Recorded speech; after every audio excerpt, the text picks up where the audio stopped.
La madre di tutte le battaglie sarebbe quella di cambiare la Costituzione, però è pur vero che oggi abbiamo il terzo comma dell'articolo 116 che ci permette a Costituzione invariata di negoziare su 23 materie. Cambiare la Costituzione per dare ancora più autonomia al Veneto. È chiaro il governatore Zaia sulla strada intrapresa dalla nostra regione e che ora viene seguita anche da altri. Grazie al nostro referendum si parla di regionalismo e si parla di autonomia e vedo anche con piacere che ormai un po' tutte le coalizioni che si presenteranno alle politiche parlano nel loro programma dell'autonomia.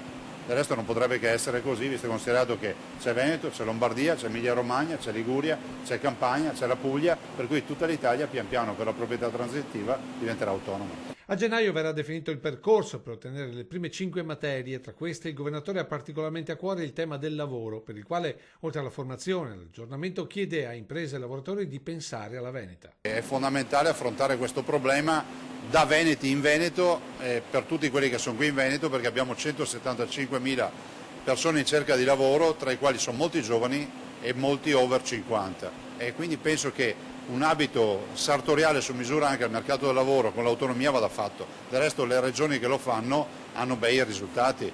La regione che ha più bassa la disoccupazione è il Trentino Alto Adige. La seconda regione in Italia con la più bassa disoccupazione è il Veneto con il 6,9%.